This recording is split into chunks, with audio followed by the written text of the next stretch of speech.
in the aftermath, in 2015, yes, there was a lot of fawning pieces, but in the aftermath of the Trump victory, those pieces elevated, okay? People were going crazy over Justin Trudeau and talking about how he is like a perfect, I even entertained it, how he was such a perfect counter to the madness that Trump presented. And I feel like that is what's going on again. That's what's happening right now. People are just like jumping on the Carney train pretty hard.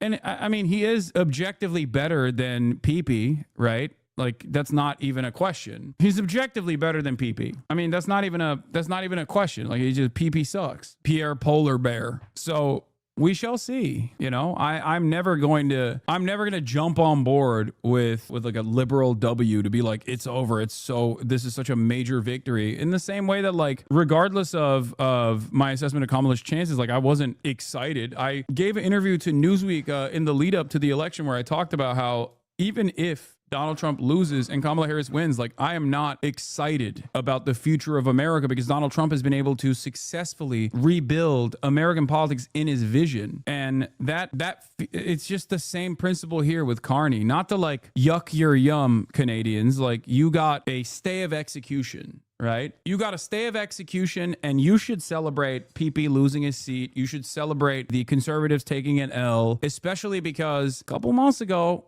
Justin Trudeau was so unpopular. Justin Trudeau was so goddamn unpopular that it looked like Conservatives were going to win, right? And then Donald Trump came out and saved your country. Saved your country by being a repulsive little freak that kept entertaining the notion of permanent military annexation of Canada, which was insane.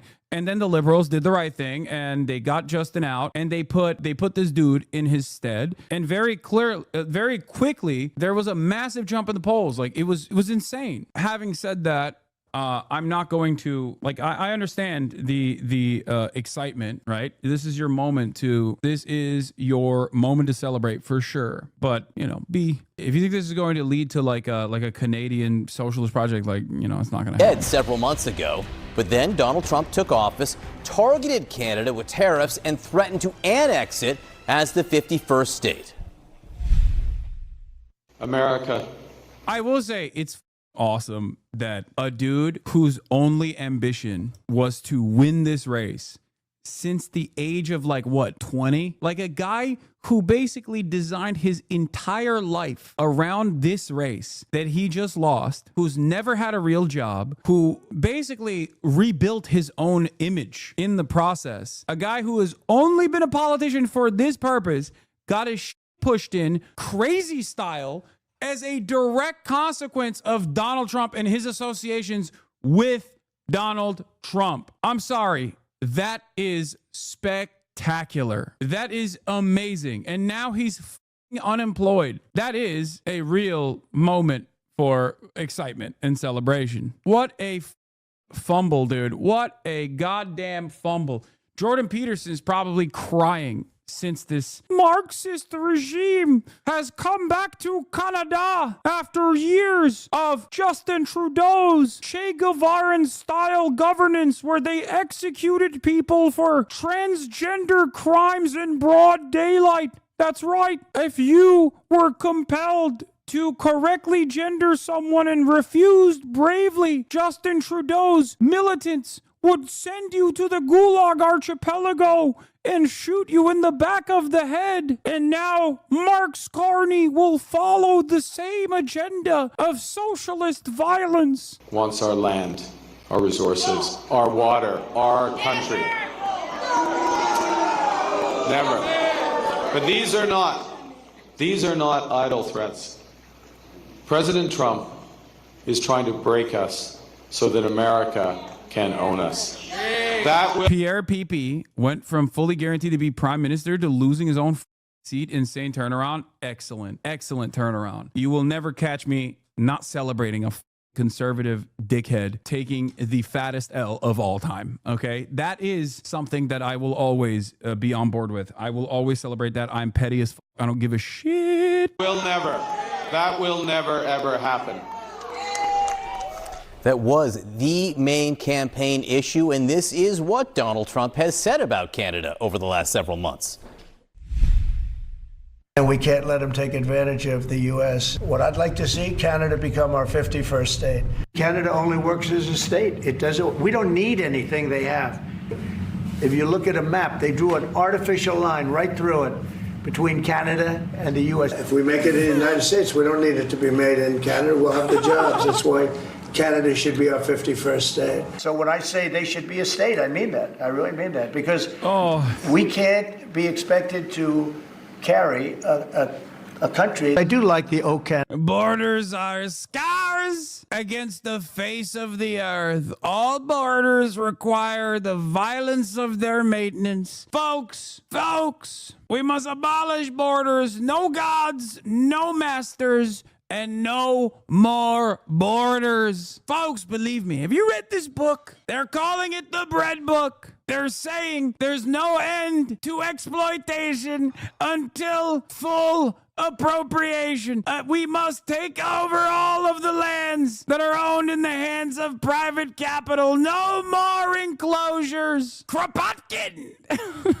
It's amazing. He endorsed himself the day of the election. Good luck to the great people of Canada. Elect the man who has the strength and wisdom to cut your taxes in half, increase your military power for free to the highest level in the world, have your car, steel, aluminum, lumber, energy, and other businesses quadruple in size with zero tariffs or taxes. If Canada becomes the cherished 51st state of the United States of America, no more artificially drawn line from many years ago. Look how beautiful this landmass would be. Free access with no border, all positives with no negatives. It was meant to be. America can no longer subsidize Canada with the hundreds of billions of dollars a year that we have been spending in the past. It makes no sense unless Canada is a state. Canada, right? It's a beautiful thing. I think we're going to have to keep it for the 51st state. I call him Governor Trudeau. It's quite literally like all of this stuff is directly the reason why Mark Carney won. Oh my God, I keep saying Mark Carney. It's gonna stick. It's like when I said Keir Stalin. Keir Stalin, Mark Carney. That's right, Karl Marx Carney. Mark Carney. That's right. More like Mark Carney. Folks, it's happening. Canada is becoming a part of the CCP. Liberals to the north, Mexicans to the south. Trump can't imagine a worse world. Yeah, the difference is I think he hates liberals more than he hates Morena. He likes Claudia Sheinbaum. He has said that he respects Claudia Sheinbaum on numerous occasions. I think part of that is because she plays ball, and so did AMLO with the immigration stuff. And they just basically let them do welfare state as a benefit, as a present, as a gift. They were like, oh, if you keep migrants inside of Mexico rather than allowing them to travel into the United States, then we'll let you do welfare in your country. We'll give you like a little bit of autonomy as a treat. And he also likes Claudia because she's popular, and Trump loves popular leaders. Mark Carney is a Harvard-educated economist with a master's degree and doctorate from Oxford University. He's also a former governor of the Bank of Canada and the Bank of England. So how will he likely take on Donald Trump and his tariffs? And how will he prevent a recession in Canada? Bro, well, that's remarkable. Canada is so libtarded, by the way. Like the idea of like, oh, we have a smart banker who's not going to fuck up the economy. It's like classic. You don't need to have just a smart banker to not do Trump, okay? Anyway, once again, not enough robust or viable alternatives, and you get Mark Carney, also known as Marx Carney, also Mr. Pro-China, apparently, so who knows? Who knows where that goes, you know? It's the smart bankers that fucked up the West. Okay, it's the smart bankers that created the economic instability that led to Donald Trump. Make no mistake, okay? It is all the smart and efficient bankers that deregulated finance, that unleashed the markets, if you will. Make no mistake. He's an Oxford-educated banker. He's just the sort of people that the populace would target. That is quite remarkable. Hardly an ordinary man of the people, but nevertheless, he speaks with some authority, and at a time of uncertainty like this, people are looking for somebody who doesn't have political experience, but has a lot of credibility and has run two central banks. The challenges facing the country are enormous. even without the threat from President Trump.